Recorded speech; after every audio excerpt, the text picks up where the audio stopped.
ओम नमः शिवाय। शिवजी सदा सहाय। ओम नमः शिवाय। गुरुजी सदा सहाय। गुरुजी के चरणों में कोटि कोटि नमन। जय गुरुजी संगत जी। स्वागत है आप सभी का फ्रेग्रेंस ऑफ गुरुजी चैनल पर और मैं हूं आपके साथ मनीषा। तो संगत जी, आज आपके लिए लाई हूं दिव्य आभा का अध्याय 98, जिसका शीर्षक है जय गुरुजी। और यह जर्नी है श्री सुमित और छवि जेथरा जी की, जो कि दिल्ली से है। तो चलिए संगत जी, शुरू करते हैं। मैं पूर्ण रूप से निराश हो गया था। जीवन निरर्थक व्यतीत हो रहा था। प्रभु पर मेरी आस्था नहीं रही थी। मुझे लगता था कि ईश्वर नहीं है। मैंने मंदिरों में जाना और प्रार्थना करना बंद कर दिया था। जीवन बोझ लगता था। कई बार मैं सोचता था कि भगवान ने मुझे क्यों पैदा किया है, मुझे कष्ट में देखकर प्रसन्न होने के लिए? यदि कहीं ईश्वर थे भी तो केवल पीड़ा पहुंचाने के लिए थे। मेरी ऐसी अशुभ सोच होते हुए भी गुरुजी ने मुझे अपनी शरण प्रदान करी। उन्होंने दर्शन देकर मुझे कृतार्थ किया। बच्चे की तरह मुझे पाला, मुझे इतना दिया कि मैं उनका धन्यवाद भी नहीं कर सकता। संभवतः मुझे कभी पता भी नहीं चलेगा कि उन्होंने मेरे लिए कितना किया है। उनके विदित आशीर्वाद तो सागर में बहते हुए हिमशिला के समान है। उनका एक भाग समुद्र तल के ऊपर और 9 भाग नीचे जल में छिपे रहते हैं। और यह सब तय किया जब मैं उनके योग्य भी नहीं था। कभी भी मेरे कहे बिना, कभी भी मुझे यह एहसास ना देते हुए कि वह इतना कुछ कर रहे हैं। जय गुरु जी। कैंसर के प्रकोप से मुक्ति। गुरुजी के प्रथम दर्शन का सौभाग्य हमें मार्च 1998 में प्राप्त हुआ। मैं 24 वर्ष का था और मेरी न्यूरोब्लास्टोमा, एक प्रकार का कर्कट रोग की शल्य क्रिया हो चुकी थी। मेरा जीवन प्राय समाप्त था। मेरी माँ की एक सहकर्मी व्यवसाय से दोनों चिकित्सक ने गुरुजी के चमत्कारिक उपचार के बारे में बताया था। स्वाभाविक था कि बिना किसी पूर्व अनुभव के मैं संशय में था। उनके निर्देश के अनुसार गुरुजी को मेरी स्थिति से अवगत कराया गया। गुरुजी का उत्तर मात्र कल्याण कितना था। उस समय हमें इन शक्तिशाली शब्दों के अर्थ का ज्ञान नहीं था। गुरुजी का कहा शाश्वत सत्य होता है। यह जानने के लिए कि मुझे दिव्य वरदान मिला था, समय लगा। मुझे लंगर और प्रसाद मिल रहे थे। यह गुरुजी के उपचार के यंत्र थे। परिणाम सबके देखने योग्य थे। अविश्वसनीय रूप से स्वास्थ्य लाभ हो रहा था। कुछ माह के पश्चात दिव्य उपचार सर्वविदित हो गया। शल्य क्रिया के 6 माह पश्चात रोग की स्थिति के परीक्षण के लिए मैं सीटी स्कैन के लिए गया था। स्कैन में पता लगा कि शल्य क्रिया के तुरंत बाद किए गए स्कैन में देखे गए तीनों संदिग्ध चिन्हों के गुर्दे, यकृत और उदर पर कोई भी आसार शेष नहीं थे। चमत्कार हो चुका था। मेरा शरीर कर्कट रोग के प्रकोप से मुक्त हो गया था। कालांतर में मैं बिल्कुल रोग मुक्त हो गया था। आज उसे हुए 1 दशक बीत चुका है। न केवल वह रोग समाप्त हो गया, गुरुजी की दया से मेरा स्वास्थ्य भी ठीक है। मेरी औषधियाँ केवल लंगर और चाय प्रसाद हैं। वही चिकित्सक जो मेरे कैंसर समाप्त होने के बारे में संदेह का भाव रखते थे, कहने लगे थे कि कभी कैंसर था, भूल जाऊं। उनको यह कहने की आवश्यकता नहीं है। मुझे पता है कि गुरुजी ने मुझे नवजीवन प्रदान किया है। जय गुरुजी। फगवाड़ा से दिल्ली तक खुली आंखों से सोते हुए। फरवरी 2002 में गुरुजी ने हमें फगवाड़ा में एक विवाह में जाने का निमंत्रण दिया। फगवाड़ा दिल्ली से कई 100 किलोमीटर दूर है। मैं अपने माता पिता के साथ विवाह में गया था। विवाह के दिन हम प्रातः दिल्ली से चले और संध्या तक वहाँ पहुँचे थे। गुरुजी भी वहाँ पर नव दंपत्ति और संगत को आशीर्वाद देने आए थे। समारोह के पश्चात गुरुजी ने जनरल मल्होत्रा, एक अन्य परिवार जो दिल्ली से आया था, और हमें रात भर वहाँ रुकने को मना किया और तुरंत वापस दिल्ली जाने के लिए कहा। हमने उनके आदेश का पालन किया। हम रात्रि को 12:30 बजे दिल्ली के लिए निकले। हम जनरल मल्होत्रा की जिप्सी गाड़ी के पीछे थे और मैं कार चला रहा था। चलने के तुरंत बाद मेरे माता पिता सो गए। 15 मिनट के पश्चात मुझे भी नींद के झोंके आने लगे। रात का समय था और राजमार्ग पर बहुत कम अन्य गाड़ियाँ थीं। हम 100 किलोमीटर से ऊपर की गति से जा रहे थे। जैसे जैसे समय व्यतीत होता गया, मुझे और ज़ोर से नींद आने लगी। मैं अपने पिता को नहीं जगा सकता था क्योंकि वह दिन भर गाड़ी चलाकर थके हुए थे और हमें गुरुजी के निर्देशों का पालन करना था। अतः यात्रा तो करनी ही थी। 3 बार मेरी नींद झटके से टूटी जब हमारी गाड़ी पक्की सड़क से कच्चे पर जाने लगी थी। हर बार मैं आराम से वापस मुख्य मार्ग पर आ गया। एक बार कार रोककर मैंने मुंह भी धोया और उससे अधिक सहायता नहीं मिली। मैं पूरी रात गाड़ी चलाता रहा। बड़ी कठिनाई से मैं अपना सिर सीधा रख पा रहा था। स्टीयरिंग पर दोनों हाथ रखे हुए मेरी आंखें आगे जा रही थी। आगे जा रही जिप्सी के पीछे की बत्तियों पर टिकी हुई थी। यद्यपि मैं उससे दूरी बनाए हुए था। मुझे पता था यदि उसने ब्रेक लगाई तो संभवतः मैं समय से पहले रोक नहीं पाऊंगा। मुझे यह भी आभास है कि उस रात हमने कोई शहर पार नहीं किया, ना ही सामने से किसी गाड़ी को आते हुए देखा। प्रातः दिल्ली पहुंचकर मैंने अपने पिता को कार चलाने के लिए कहा, क्योंकि यह अब मेरे लिए संभव नहीं था। उस रात क्या मैं गाड़ी चला रहा था, या कोई अदृश्य शक्ति ने इतने 100 किलोमीटर तक गाड़ी का सही मार्ग पर रखा था। आज भी जब मैं यह प्रसंग अन्य लोगों को सुनाता हूँ तो वे सोच में पड़ जाते हैं। उस रात कुछ भी हो सकता था, पर मुझे पता था कि गुरुजी सदा हमारी रक्षा कर रहे हैं, चाहे हम जग रहे हों, सो रहे हों या वाहन चला रहे हों। किंतु परंतु सोचे बिना हमें उनके कथन का पालन करना है। उनकी कृपा होते हुए हमें सफलता अवश्य मिलेगी। यद्यपि यह प्रतीत होता है कि हम कुछ कार्य कर रहे हैं, वास्तव में कार्य गुरुजी कर रहे होते हैं। मैं केवल कह सकता हूँ, धन्यवाद गुरुजी। जय गुरुजी। विवाह की योजना। मेरे कैंसर के उपचार के पश्चात गुरुजी अक्सर मेरे माता पिता से कहते थे, मुंडे दा ब्याह करा दो। खोज करी गई पर निष्फल रही, कहीं भी बात नहीं बन रही थी। उन्होंने गुरुजी को बताया तो वह बोले, तैनू पंजाबी कुड़ी दिलाऊंगा, क्योंकि हम किसी पंजाबी परिवार को नहीं जानते थे। हमने गुरुजी से पूछा कि क्या विज्ञापन दे दें। मना करते हुए बोले, चिंता ना कर, हो जाऊगा। हमें गुरुजी का तात्पर्य समझ नहीं आया, क्योंकि मैं किसी सामाजिक समारोह में नहीं जाता था और कार्यालय में मेरे अधिकतर मित्र अन्यत्र चले गए थे। हम सोचते रहते थे कि यह कैसे संभव होगा। मैं कार्यालय के भोजन कक्ष में बहुत कम जाता था। एक दिन जब मैं अपने कुछ सहकर्मियों के साथ वहां गया था, एक लड़की ने आकर मुझसे मेरे एक मित्र दीपक का पता पूछा। मैंने उसे बताया कि दीपक कुछ समय पहले यह नौकरी छोड़ चुका था। उस लड़की छवि ने अपना MCA का प्रशिक्षण दीपक के निर्देशन में पूरा किया था। अब 1 वर्ष पश्चात उसे यहीं पर स्थायी पद मिल गया था। शीघ्र ही हम दोनों एक दिशा में चल पड़े। गुरुजी से इस संबंध के बारे में पूछने पर उन्होंने अपना आशीर्वाद दे दिया। क्या यह कहने की आवश्यकता है कि छवि, जैसे गुरुजी ने 3 वर्ष पूर्व कहा था, एक पंजाबी परिवार से है। जय गुरुजी। हमारे बुरे ग्रहों के प्रभाव का अंत। विवाह के उपरांत हमारी समस्याएं शुरू हो गई। सब गलत होता लग रहा था। छोटी मोटी बातों पर हम लड़ने झगड़ने लगते थे। इनका स्रोत कुछ भी हो सकता था। या तो हम एक साथ नहीं होते थे और जब होते थे झगड़ा कर रहे होते थे। समय व्यतीत होने के साथ हमारे झगड़ों के प्रकार में भी वृद्धि होती रही। यहाँ तक हुआ कि हमने इस बारे में गुरुजी को बताना आरंभ कर दिया। हम उनको कहते थे कि यदि इस प्रकार से जीवन व्यतीत होना है तो हमें विवाह नहीं करने देना चाहिए था। यह कोई 2 वर्ष तक चलता रहा। ऐसे समय में गुरुजी में विश्वास और आस्था बनाए रखने की अपेक्षा हमने एक और भूल करी। हम एक प्रसिद्ध ज्योतिषी के पास चले गए। जब हमने उन्हें अपनी जन्मपत्रियाँ दिखाई तो वह बोले, तुम दोनों को इतने दिन जीवित रहने पर प्रसन्न होना चाहिए। तुम्हारी जन्मपत्रियाँ ऐसी हैं कि या तो तुम दोनों में से एक ने दूसरे की हत्या कर दी होती या दूसरा विवाह करने की सोच रहा होता। जैसे दुरुत्साहित करने के लिए इतना कम था, उसने एक और बुरी बात कही। वैवाहिक सामंजस्य के लिए 36 गुणों में से हमारे 10 गुण ही मेल खाते थे। सामान्य दंपतियों के 30 गुण मेल करते हैं। हमारी संख्या का चिन्ह तो 0 से भी कम था। हम स्तब्ध रह गए। यहाँ हम अदूरदर्शी बन रहे थे और वहाँ गुरुजी हमारे लिए दूरदृष्टा बने हुए थे। सब समस्याएं जो हम पूर्ण जीवन सहते अल्पकाल में समाप्त हो गई।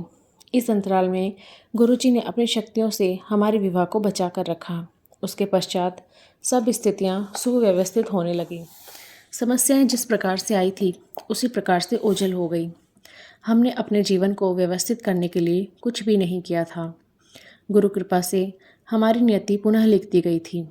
काल रात्रि बीत चुकी थी, यद्यपि इसके लिए प्रमाण की आवश्यकता नहीं है। छवि के पिता जो स्वयं जन्मपत्री देख लेते हैं और उनकी भविष्यवाणी सही सिद्ध होती है, अब छवि के विवाह के उपरांत उसके लिए कुछ भी सही नहीं कह पाते। जन्मपत्री और वास्तविक जीवन में अंतर निश्चित होता है। जय गुरु जी। कार्य रोग से मुक्ति। एक बार अपने कार्य में मुझे अनेक समस्याएं आ रही थी। फलस्वरूप पूरी रात जागे रहते थे। मुझे अत्यधिक अम्लता और अनिद्रा रोग हो गई। मैं छुट्टी भी नहीं ले सकता था। यह पूरे 1 सप्ताह तक चलता रहा। अगले सप्ताह जब मैं सोमवार को प्रातः जगा तो मेरे दाएं पैर में एक विचित्र समस्या उत्पन्न हो गई थी। मैं उसे 100 से अधिक की मुद्रा में नहीं संभाल पा रहा था। जब भी मैं उसे उठाता था वह बेजान सा गिर जाता था और उसके स्नायु खींच नहीं पा रहे थे। पहले तो प्रतीत हुआ कि ये अस्थायी शिथिलता है, पर जब पूरे दिन ऐसा ही रहा तो कोई बड़ी समस्या होने के आसार लगने लगे। मुझे अपने कार्यालय से छुट्टी लेनी पड़ी क्योंकि मैं ठीक से चल भी नहीं पा रहा था। चलने के लिए मुझे उस टांग को खींचना पड़ रहा था। मैंने छुट्टी के लिए निवेदन किया तो वह तुरंत स्वीकृत हो गई। पिछले सप्ताह की व्यस्तता को देखते हुए यह असंभव लग रहा था। अगले कुछ दिनों में मैंने चिकित्सालयों के चक्कर काटे, जहां अनेक स्नायु विशेषज्ञों ने अनेक परीक्षण किए। यद्यपि सब परिणाम सामान्य आए, समस्या फिर भी शेष थी। आश्चर्यजनक रूप से ऐसे समय मैं स्कूटर और कार चला सकता था। अपनी पत्नी को कुछ किलोमीटर दूर उसके कार्यालय तक छोड़ने के लिए यह मैंने किया भी, क्योंकि जब मेरे पैर का कोण 100 से कम होता था मैं अपने रुग्ण पैर से काम ले सकता था। वह ब्रेक और गति नियंत्रित करने के लिए काम में लाया जाता है। समस्या की गंभीरता और चिकित्सालयों में परीक्षण आदि करवाने के कारण मेरा मन कार्य संबंधी तनाव से हट गया। 3 सप्ताह के उपरांत मैंने फिर से कार्यालय जाना आरंभ किया। अब मैं मानसिक व शारीरिक रूप से स्वस्थ था। वह समस्या कैसे आई और कहाँ चली गई इसका कुछ पता नहीं चला। समस्या का कभी निदान नहीं हो पाया था और उसका कोई उपचार भी नहीं हुआ था। इस शारीरिक समस्या से वास्तविक समस्या का अंत हो गया। गुरुजी को ही ज्ञात है कि हमारी समस्याओं को कब और कैसे अंत करना है। उनके कार्य करते हुए पहेली के सब अंश सही स्थानों पर बैठ जाते हैं। जय गुरुजी। ईश्वर की गोद में। एक दिन मैं अपनी पत्नी को लेने उसके कार्यालय जा रहा था। देरी होने के कारण मैं 70 किलोमीटर की गति से वाहन चला रहा था।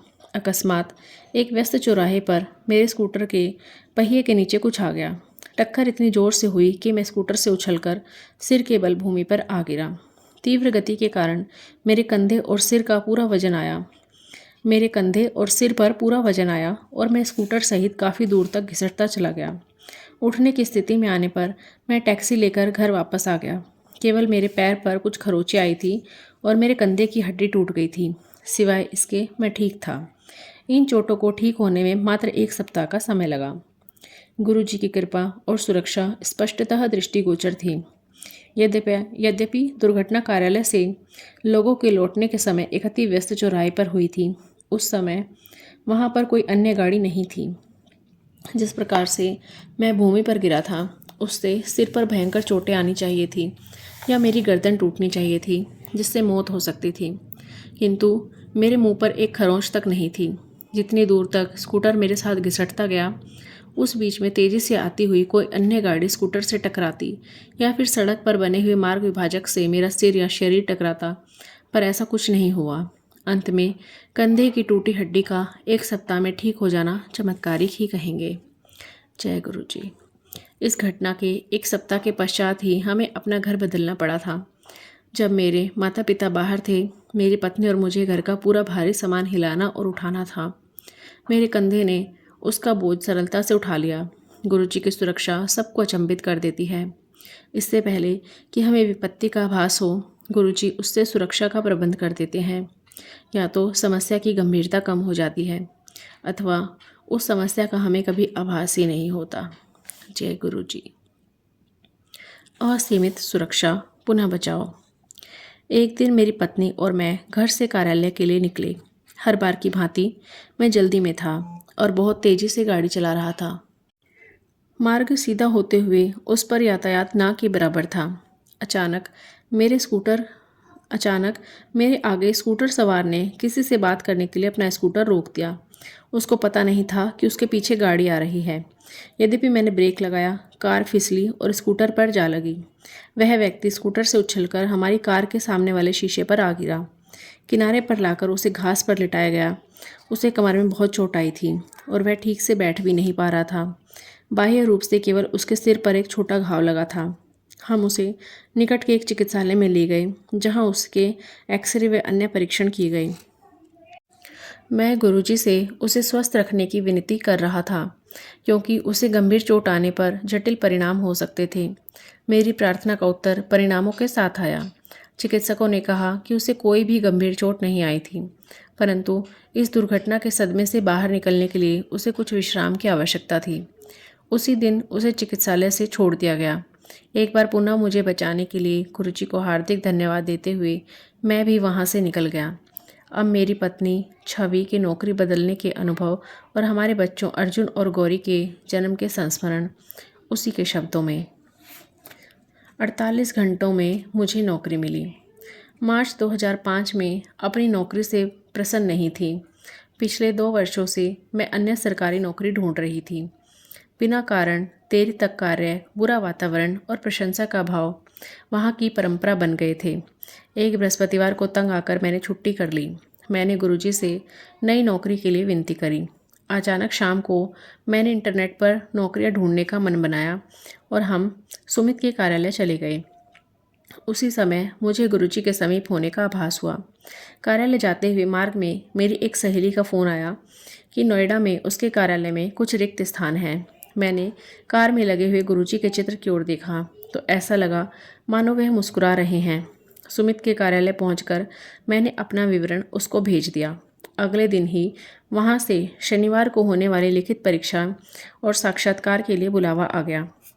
क्योंकि वहां जाने के लिए केवल आधा दिन शेष था और पढ़ने के लिए बहुत कुछ था, मैंने सुमित को मेरी परीक्षा लेने के लिए कहा।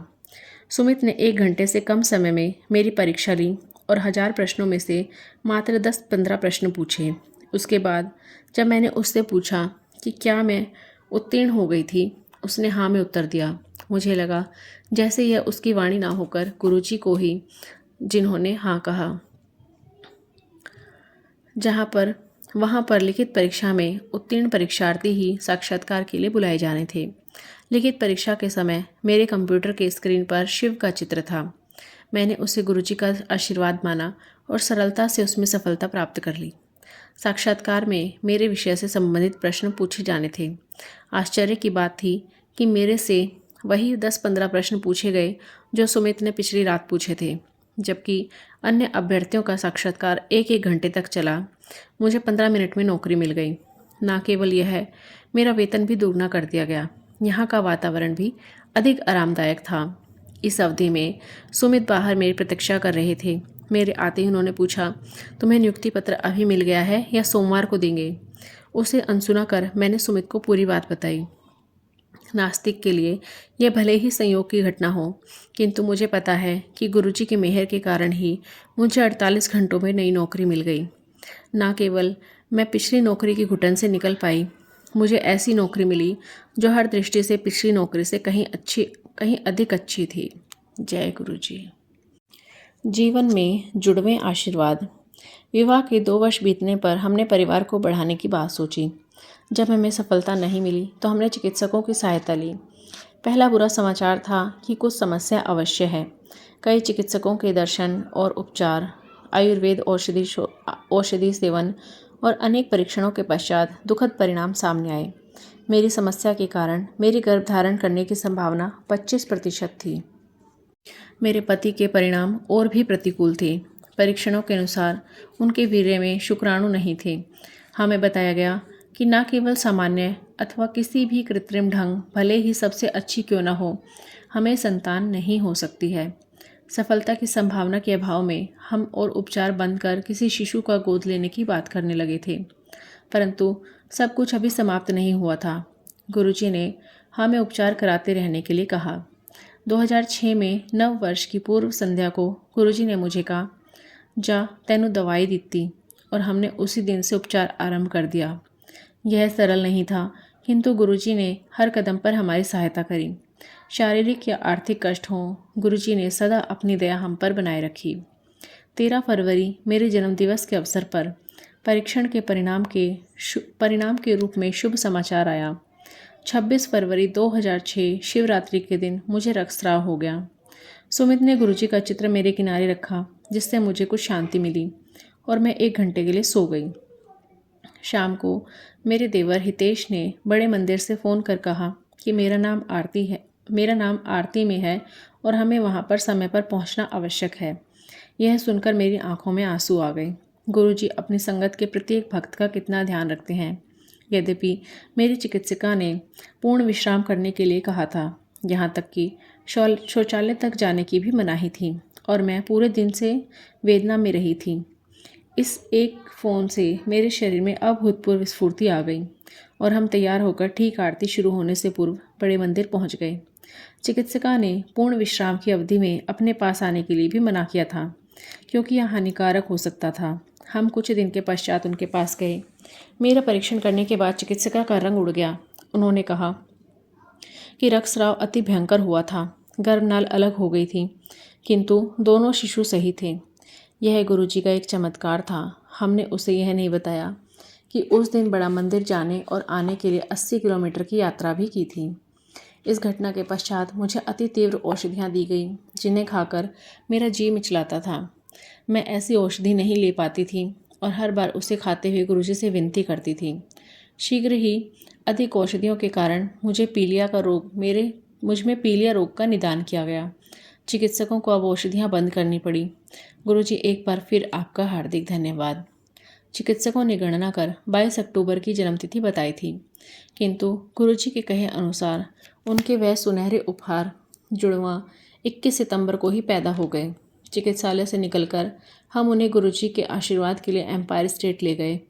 उन्होंने प्रेम से मुस्कुराकर उनको अर्जुन और गौरी नाम देकर गौरवान्वित किया। गुरुजी, हमें पता है कि जो कुछ आपने हमारे लिए किया है उसके लिए हम कभी पूर्ण रूप से आपका धन्यवाद भी नहीं कर सकते हैं। आपके आशीर्वाद के इतने अवसर हुए हैं कि उन सबको लिखना संभव नहीं है। यहाँ पर केवल कुछ विशेष संस्मरण लिखे हैं। गुरुजी के हम हार्दिक आभारी हैं कि वह अपना आशीर्वाद, सुरक्षा और मार्गदर्शन देने के लिए सदा हमारे साथ हैं। जय गुरुजी। अनंतम अनंतम शुक्राना गुरुजी, अनंतम शुक्राना गुरुजी। तो संगत जी, कैसा लगा आज का अध्याय कमेंट करके ज़रूर बताइएगा। अगर आपको सत्संग अच्छे लग रहे हैं तो सत्संग को लाइक करें और अन्य संगत परिवार के साथ भी चैनल को शेयर करें। संगत जी, कमेंट करके मुझे ये भी ज़रूर बताइएगा कि दिव्य आभा के अध्याय ख़त्म होने वाले हैं। क्या इसके बाद आप लोग शिव पुराण सुनना चाहेंगे? अगर हाँ, तो कमेंट करके ज़रूर बताइएगा। तो हम इसके बाद शिव पुराण शुरू करेंगे। अगर आप भी अपना कोई सत्संग हमारे चैनल पर शेयर करना चाहते हैं तो डिस्क्रिप्शन बॉक्स में दिए गए व्हाट्सएप नंबर या ईमेल आईडी पर आप अपना सत्संग ऑडियो या वीडियो में रिकॉर्ड करके हमें भेज सकते हैं। तो चलिए संगत जी, अध्याय की समाप्ति करते हैं मंत्र जाप के साथ। आप भी कीजिए मेरे साथ।